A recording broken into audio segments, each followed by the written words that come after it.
Assalamu alaikum wa rahmatullahi wa barakatuh, brothers and sisters, and dear friends. Hope you guys are doing well. Oh, there you go. Yeah, so basically we're on the way to Birmingham. We're working.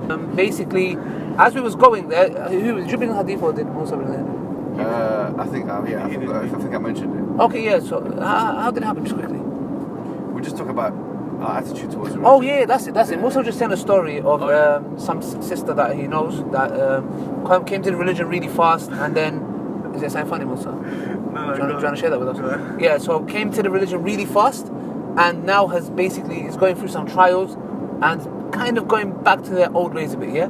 So now, we thought, when he said that, then I think you just came with hadith, right? Exactly. So we thought, you know what, this is actually a big problem. Yeah, the reason being is because you have a trend. You have, this is my personal thing in this, yeah? Is we have this trend where we have young people who have lived Jahiliyyah or whatever it may be, and they take a big nosedive to Islam. Intentions are good. It's not that they want to do anything bad. But what happens is they go into this cycle of, we call it the piety attack. Me and Musa call it the piety attack, innit? Yeah. So what it means is you just go through this phase where you're just like, yeah, you wear the faux. MashaAllah, it's so good. Nobody's ever complained about that. What your actions are good, and what you want to do is good. But however, if I'm not mistaken, one of the Sahaba or the Tabi'in, somebody said that a lot of people started with good intentions, but not a lot of them achieved it. Now, this cycle is basically becoming extra religious, going in, trying to do everything you can in the religion. What happens all guns blazing, and this also comes with judgment. You start judging people, you start looking down on people, you start acting a certain way. Do you get what I'm trying to say? And it has an impact on you, you know, and it's a negative impact, because what happens is when you overburden yourself, and this happens with some people do it with their outer garment. They start wearing the niqab straight away. Some brothers do this, and the next thing you know, like 4 months down the line, 5 months down the line, a year, or even some 2 months, everything comes off, and then you say to yourself, where did they go wrong? Yeah. So briefly, can you just tell us about the hadith? So let's go through what the hadith actually means. عن أبو هريرة رضي الله عنه عن النبي صلى الله عليه وسلم أن الدين يسر. Yeah. So that certainly the religion is ease. Yeah.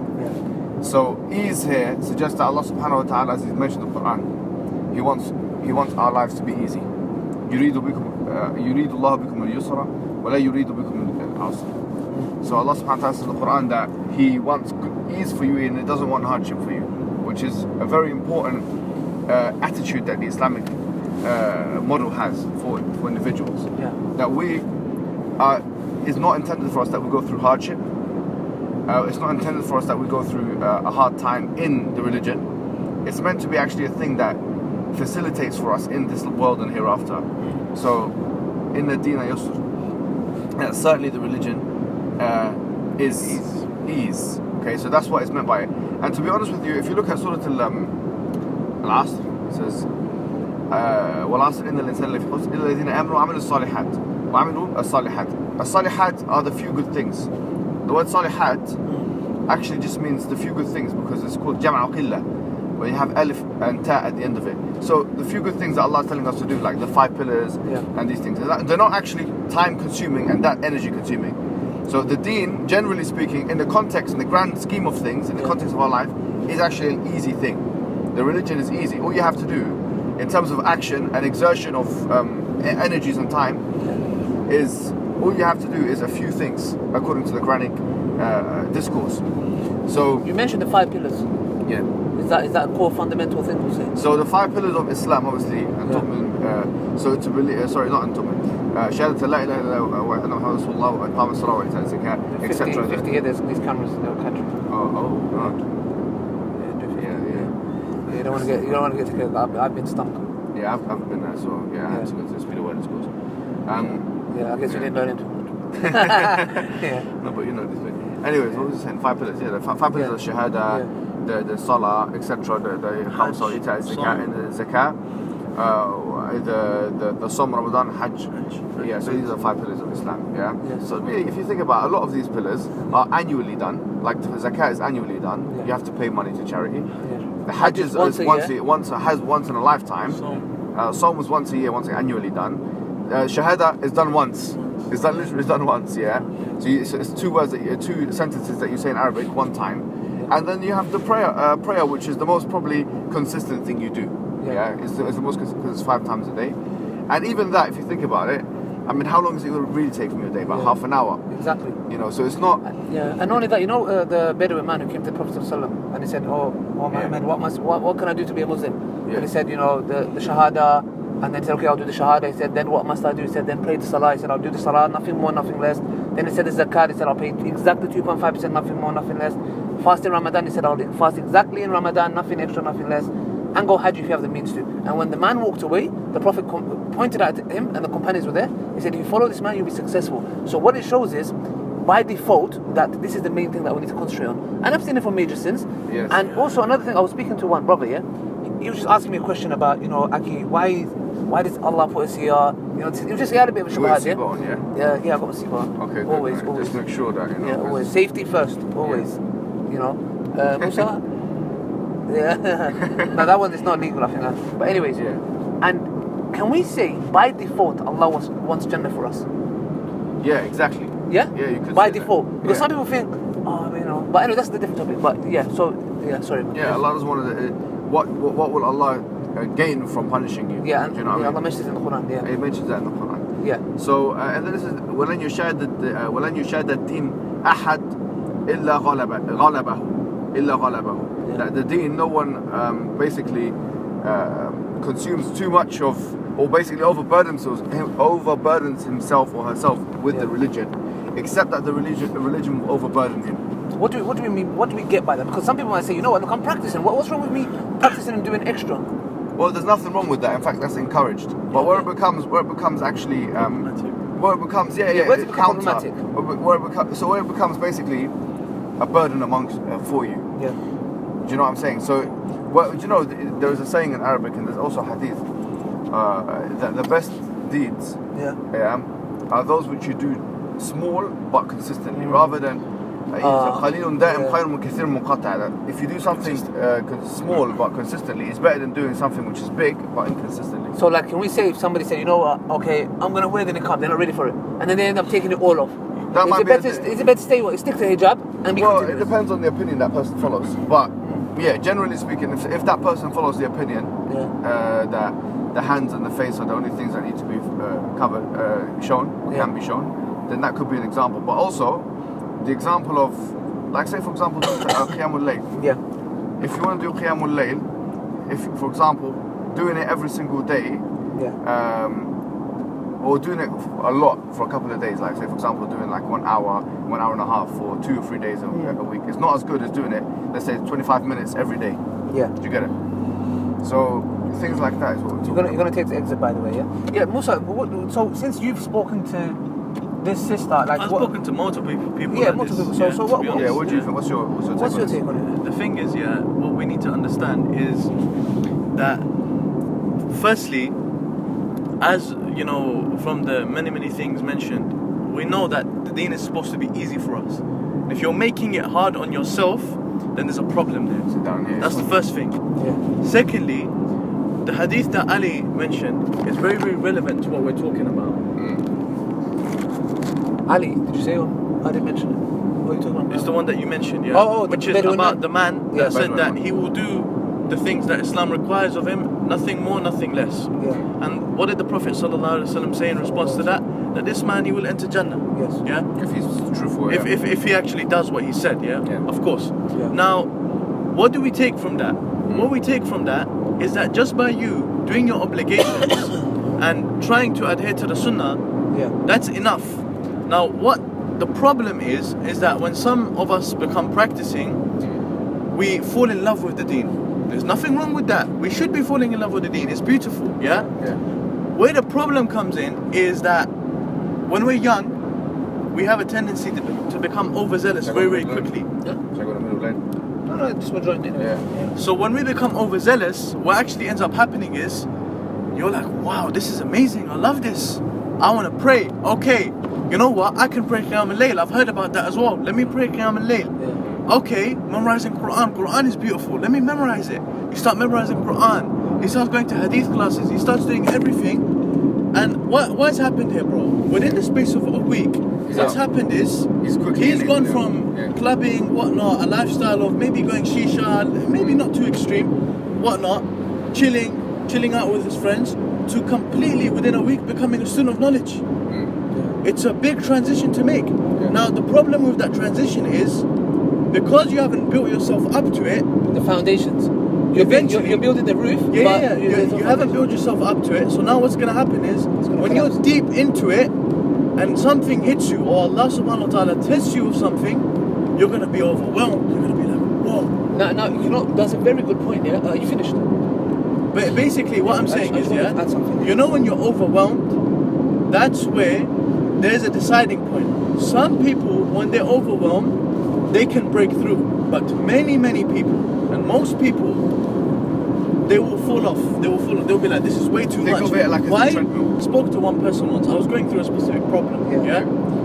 And this person of knowledge, he spoke to me and he said, you know what you don't realize is that, think of it as this. Does Allah want this from you? You're putting yourself in this problem. Does Allah want this from you? Allah doesn't want this from you. That's really good. So if Allah doesn't want this from you, why are you doing it to yourself? And I think what's really crucial is this. Look, and by the way, it's not to say, just to, Musa's not saying that Allah doesn't want you to. No. Allah doesn't. No, look, Allah wants it for you, but if He doesn't want you to overburden yourself, that's what his point. Don't you think we can say to the people, look, do this, the Quran, look, it's good. But what they fall into a mistake is that now you know yourself personally, yeah? But what happens is a lot of people fall into this. When you take your matters of righteousness and piety that you're trying to become, and now start judging, now what you're doing is you're getting other people involved. And sometimes that has a big backlash. This is specifically if let's say you're on YouTube or you have a social platform, that's a bigger problem, because you know what's going to happen? You're going to be stuck in a very bad dilemma, because when you start off with practicing, advising people, even maybe like refuting them, being harsh on them, this, that, when you are tested with fitna, now you're at a crossroad, because you're like, okay, now I've portrayed this image. Exactly. Now I've done this. Now I'm going through a test. I need to maintain it. What am I going to do? Now you're in a dilemma of, do I carry on when I can't because I'm being tested? When I fall off, what are people going to say? Now you're in this dilemma. Now if you do this to yourself and you're practicing and you're doing it, the fall-offs that you have is between you and Allah. But when you go on this thing of where you start judging people and doing this, what happens is, now when you fall off, people are going to be like, what happened? Yeah, do you get it? It makes you, it overburdens you even more. Not just the religion, but now people are going to be like, you're the same guy who was going on the mad one. Look what you're doing now. Now it overburdens you more, and now you feel like a hypocrite. Now you're like, yeah man, look how I was before. It's no point. Do you get it? And the shaitan comes. So it's better for you to do what you're doing, but it's better for you to do it in a private instead of being judgmental, and work on yourself. And I think this is the reason why a lot of people fall into this by nosediving, you know? I'm happy to give my own personal example in this, yeah? A lot of brothers around me, they're practicing, like yourself, like many other brothers as well that I hang around with. And some of the brothers, sometimes, they'll be going to a lot of classes. And sometimes, they'll push me to go to these classes. There's one specific brother, mashallah, may Allah bless him, he pushes me to come to these classes, yeah? Yes. And then, now he doesn't know what I'm trying to do currently. He doesn't know what I'm trying to do currently, yeah? So I told him, Akhi, right now, I've put my studying focus on one specific topic. I'm focusing on that. Now, I know myself. If I start going into that and that and that, this main topic I'm focusing on, I'm going to lose that and everything. Yes. So now what I choose to do is, in my head, even if the brothers are going to a class, I might come with them. But my main focus currently is on this specific topic. For example, Quran or Hadith or whatnot. One topic.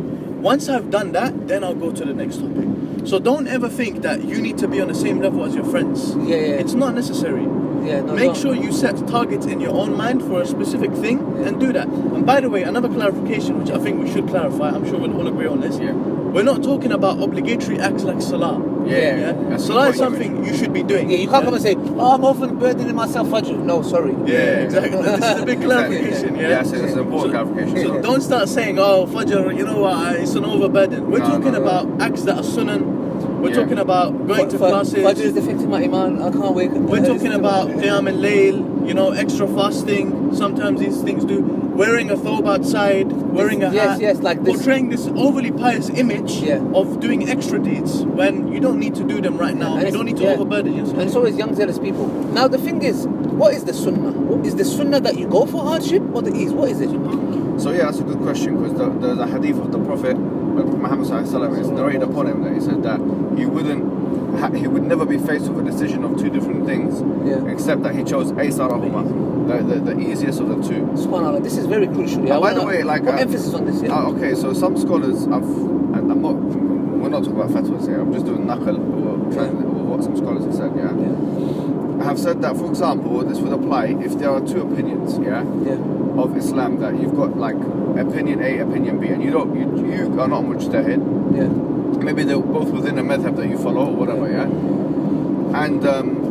and one of the opinions is harder, and one of the opinions is easier, and you don't know how to distinguish between those two opinions. So what's the sunnah to do? So according to some scholars, you gotta go for the easy. You should go for the easier option. Why? Because it's easier. Because it's the sunnah of the Prophet, and also because it goes back to this hadith in a sense, right? So and this kind of thinking is important in the Western context. In the Western context, is important. Some say no, it's better to actually be more safe than sorry. And there's the hadith of Nu'man ibn Bashir. Everyone. I don't know everyone, but some people know it.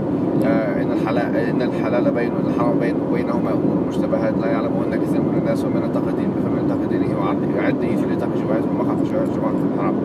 This hadith, the halal is clear and the haram is clear. Yeah, but there's two opinions. What do you mean by grey matter? If there's two valid opinions, so that not many people know them. So keep away from the grey matters, and whoever falls into the grey matters falls into the haram. But some people stretch this.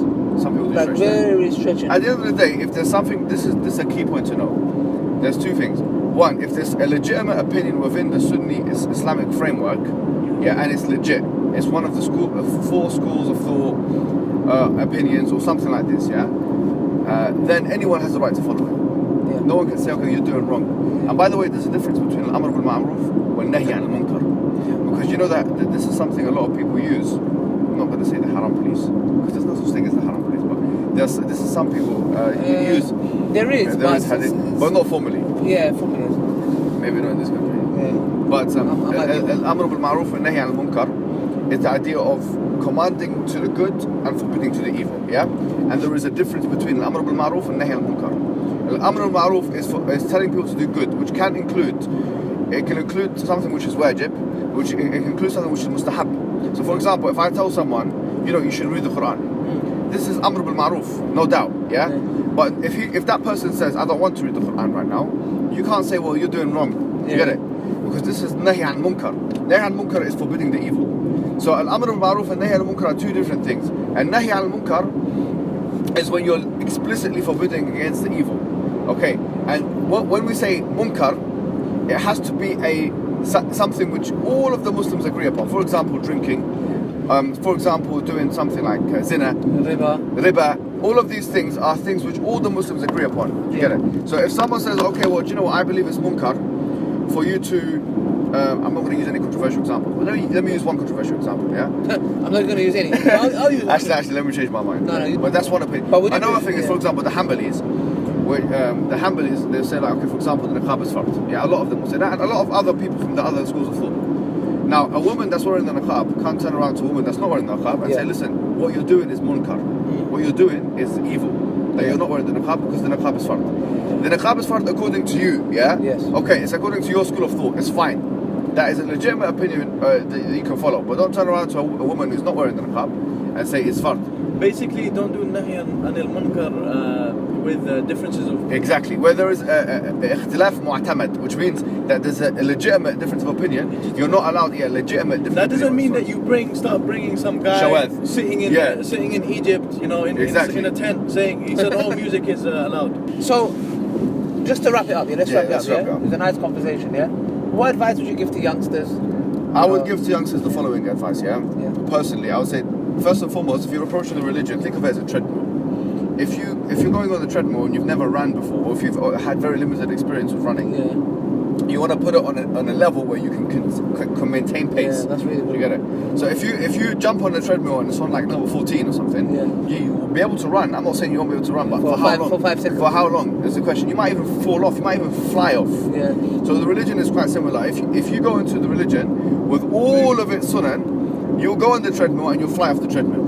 Do you get it? That's the first thing. Now, with what you were talking about, judgment, remember one golden piece of advice, just because you are told it's haram, and now there are lots of things that the Muslims, generally speaking, agree that it's haram. It's very clear. Things like shirk, things like kufr, things like drinking alcohol, things like zina, etc. These things are definitely haram, ijma'an, yeah?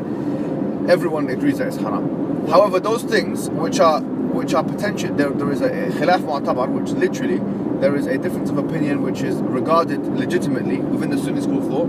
If someone follows an opinion from any of those madhahib or whatever, leave them alone. You can't tell them what they're doing is wrong. Do not do that, because that could itself be wrong. Yeah, so leave the people alone. If they're doing something which is legit, which has a strong scholarly backing, leave people alone. Because at the end of the day, and the beard is a good example of that. The beard is a perfect example of that. Yeah. Let's say there are 3 or 4 main opinions of the beard. One of them is to leave it completely. So one of the opinions of the beard is to leave it completely. The other opinion is to have it like Al-Albani and others, like have it 1 fist length. One of, and Ibn Umar has this opinion or whatever. The third opinion is to have it kathif. And تكون اللحية كثيفة. Yeah, so the lahya is just kind of thick, okay, and it's distinguished as a lahya. Okay. And the other opinion is some Shafi'is will go even further than that, but we're not going to mention that opinion. Yeah. Now the point is this: if you see anyone doing any of those things, say for example you take the first opinion that the beard should be left. Yeah. You see someone with a beard that's fist length, or you see someone with a beard that's even less than fist length. Yeah. What are you going to say to them? You're going to say, "Oh, you're doing is munkar." Yeah, that would make you non-appreciative of the scholarly opinions. It's arrogance. It's actually could be classed as arrogance. It's arrogance. You think you know it.